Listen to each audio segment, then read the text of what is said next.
Okay, my Unity download has finished. I hope yours has too, otherwise you'll just need to wait a little bit until it's finished downloading. So let's go ahead and look at the installation process.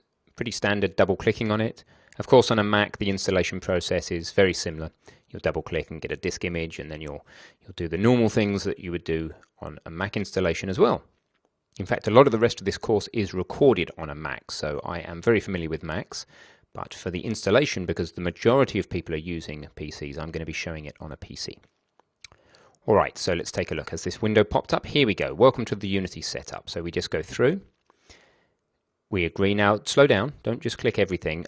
We want to check all of these boxes. That's fine. We want the example project and the MonoDevelop IDE we've talked about, and the web player plugin, which you'll find out about later. But look, when you get to the destination folder, instead of Unity, I want you to call it Unity 4.6.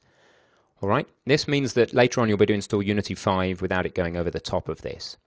And Unity will know where its version of 4.6 is. So put it in a folder called Unity 4.6.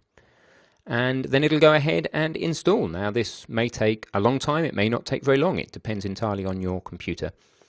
I suspect it's going to take several minutes because this is an SSD based machine, relatively fast, and it's still taking a while. So one thing you'll also need to know about with Unity is whether you're allowed to use it for free. Now, it'll explain this actually after it's installed, but the bottom line is until you make $100,000, you're fine. The other thing to be slightly aware of is if you are being naughty and installing Unity 5, which by the way won't cause you too much trouble, you'll just have some changes in the code when you get to Blockbreaker. But if you are installing Unity 5, then it comes with a free version of Visual Studio Community. So you need to be careful about the license rules on Visual Studio Community. But in general, if you're using 4.6 here with MonoDevelop and you are just an individual and you don't have $100,000 of revenue from Unity games yet, and if you did, why are you taking this course? But actually, in fairness, some people have been very successful already and still got stuff from this course. But look, don't worry, just install it, start making games. You don't have to report your revenue to anybody or anything at the moment, all right? And then as you start to actually publish games and receive income from the games, then start looking at the license terms on Unity's website. And you may also want to look at the license terms on Visual Studio's website if you're using Visual Studio for any reason. But for now, you are golden. Now let's just look at where this is going, where it's installing. It's going into C and then program files. Probably program files x86, and then Unity 4.6. Now you may have another folder here called Unity, which could be your Unity 5 version, but this is 4.6, and it's installing two things, the editor and MonoDevelop, which we talked about. So the editor is going to be where you'll spend a lot of your time, and MonoDevelop will be your integrated development environment, or IDE for short. So we just wait for this installation to finish. Now, I've got a challenge for you. So one of the things that happens during this course is we regularly stop you in your flow and say, look, let's challenge you to do something. So your challenge is to get Unity 4.6 point something running.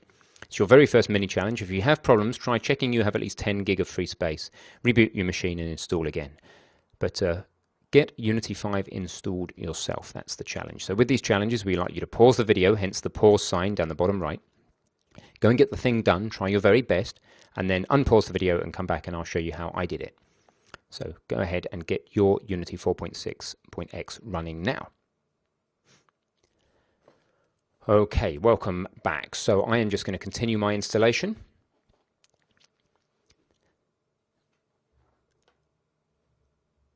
So it should be a pretty simple question. Now, if you've had other versions of Unity installed, it may ask you, like you saw that prompt there for me, that a folder already exists, you want to overwrite it. Well, that's fine. The key, the proof of the pudding here will be that we can just open Unity 4.6. Okay, let's run it and make sure it runs. And then if it does, we have achieved all we need to achieve for this section. We get a splash screen, which is good.